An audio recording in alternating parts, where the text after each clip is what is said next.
호세아는 여로보암 2세 말년에 이스라엘에서 사역을 시작했습니다. 여로보암 2세의 통치하에 이스라엘은 정치적 평안과 물질적 풍요를 구가했습니다. 그랬으나 도덕적으로는 부패하고 영적으로는 파산 상태였습니다.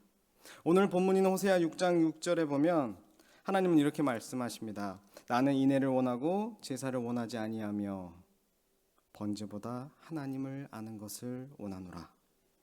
이스라엘 백성들은 종교적 열심이 대단했습니다. 이스라엘이란 이름처럼 그들의 삶에 하나님을 빠뜨릴 수 없었죠.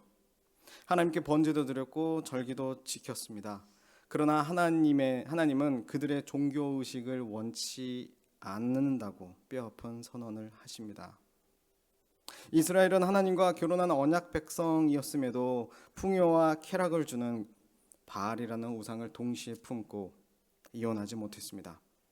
영적 간음 속에서도 하나님은 호세아 선지자의 가정을 통해 자신의 헌신된 사랑을 이스라엘에게 드러내십니다. 하지만 이스라엘은 남편 대신 하나님을 버리고 이방 나라들과 동맹을 맺는데 열을 올렸죠. 그리고 결국 하나님의 심판을 마주하게 됩니다. 하나님은 질투하시는 하나님이시죠. 사랑하시기 때문입니다. 그 질투의 끝은 이렇게 심판을 마주하게 되는데 이 심판은 영원한 파멸은 아니었습니다.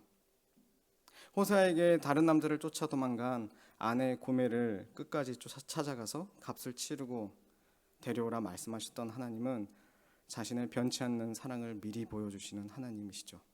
또한 우리가 돌아갈 마땅할 근거이자 단단한 회복의 소망을 말씀해 주셨습니다. 호세아서 2장 19절에서 20절 제가 읽어드리겠습니다. 내가 네게 장가들어 영원히 살되 공의와 정의와 은총과 긍휼히 여김으로 네게 장가들며 진실함으로 네게 장가들리니 네가 여호와를 알리라. 아멘. 하나님의 이런 헌신적인 사랑과 어필이 얼마나 놀라운지 모릅니다.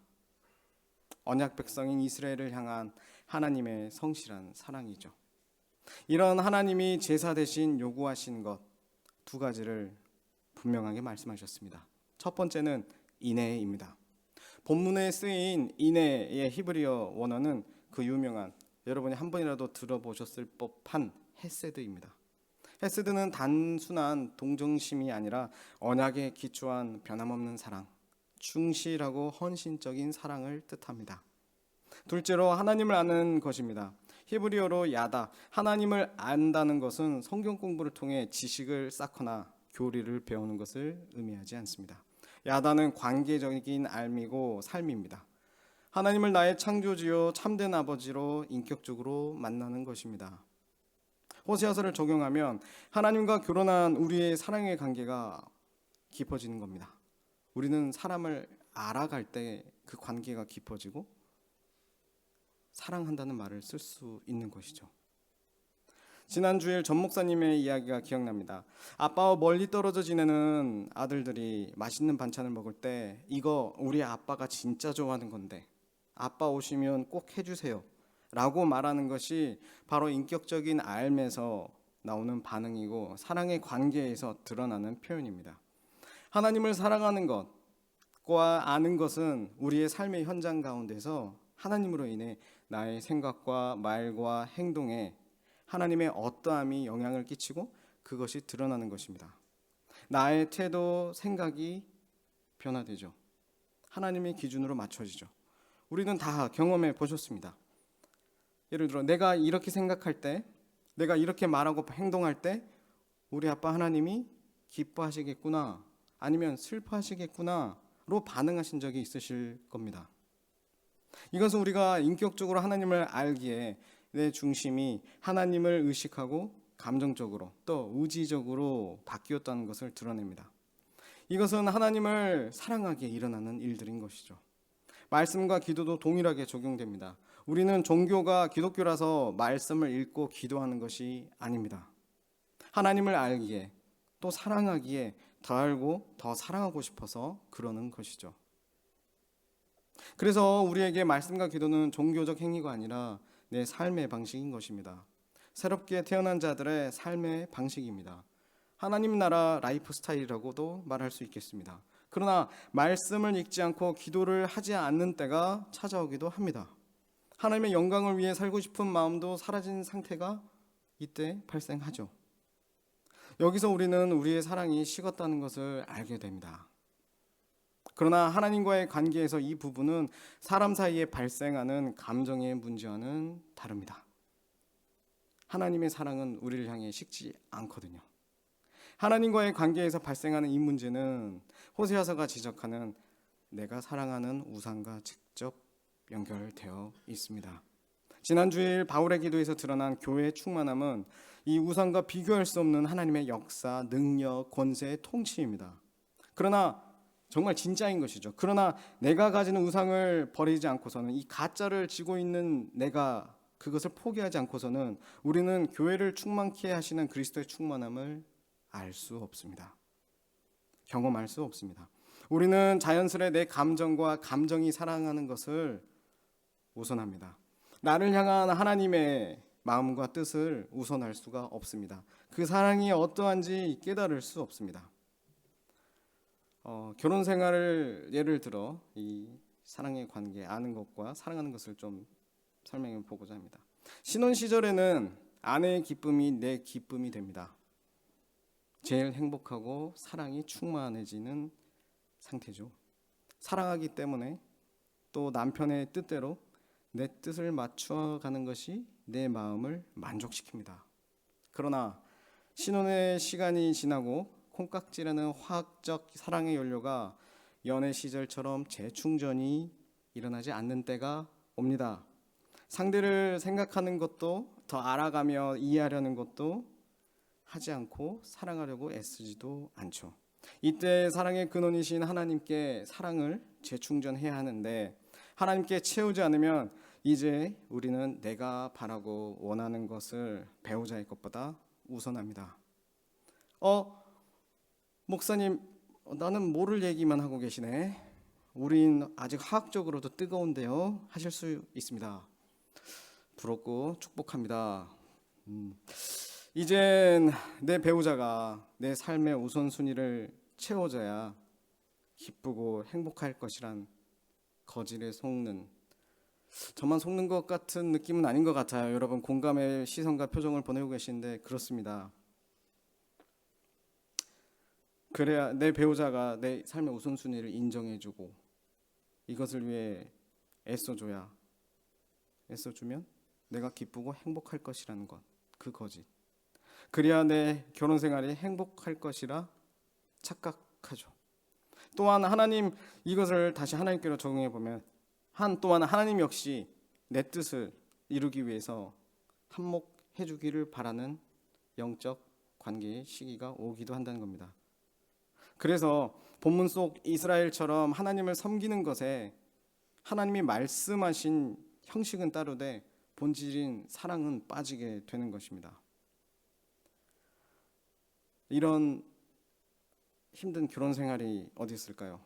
하나님과의 이런 결혼 생활 같은 관계는 기브 앤 테이크, 거래 같은 종교 생활을 하게 만듭니다. 이럴 때 우리는 내 마음의 중심, 감정, 내 삶의 우선순위를 세상의 성공과 사람들의 인정에 두면서도 하나님께는 제사와 번제라는 종교적 비용을 지불함으로써 내가 원하는 복을 얻어내려 합니다. 하나님을 내 삶의 반석과 기준, 완전한 참 사랑의 대상으로 대하지 않고 내 필요를 채워주시는 수단으로 이용하려 드는 것이죠. 내면엔 진정한 사랑에 순정 없이 외적으로는 종교적 행위로 신을 달래려고 하는 것, 이것이 제사를 드리면서도 인애가 없는 자들의 악한 우상 숭배입니다. 우린 처음부터 그러지 않았습니다. 우린 몇 번이나 잘못된 길에서도 나를 찾아오신 예수 그리스도를 만났죠. 그리고 다시 하나님께 돌아오면서 알게 되었습니다. 우리 깊은 내면에서는 영원한 사랑, 변하지 않는 사랑을 갈망한다는 것을요.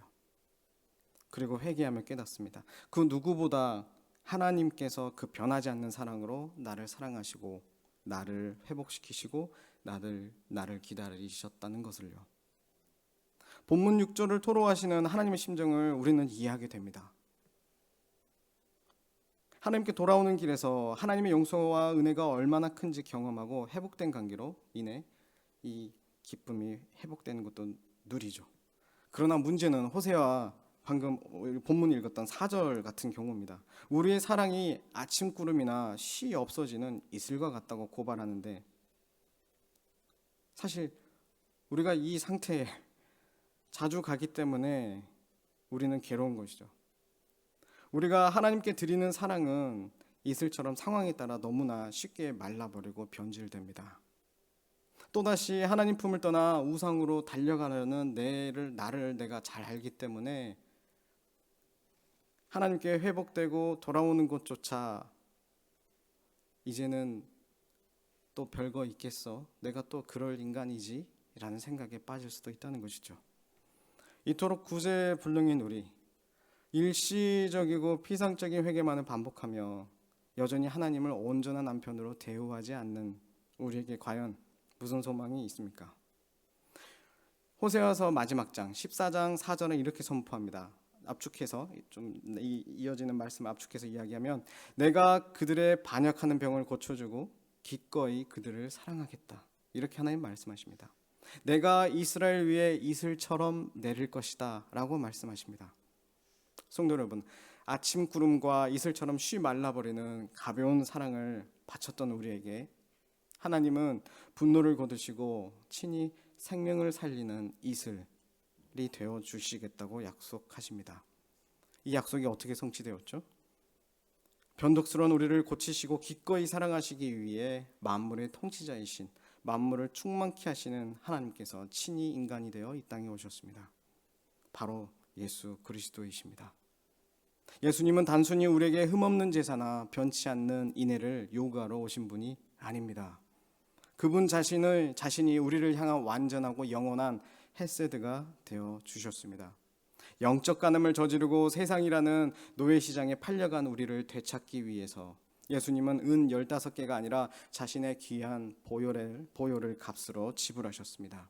종교적인 거래로 하나님을 속이려던 우리의 위선과 반역의 병을 고치시기 위해 십자가에서 친히 당신의 살을 찢으심으로 단번에 완전한 제물이 되셨습니다.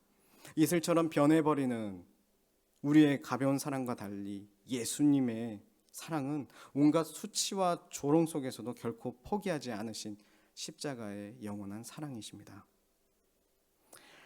아무 자격 없는 우리를 위해 온 우주를 다스리는 그 권능을, 나의 생명을 살려냈는데 쏟아부으신 분, 정말 낭비하시는 분, 그 낭비로 우리를 사랑한다는 것을 증명하신 분, 그분이 바로 우리의 참된 남편이신 예수 그리스도이십니다.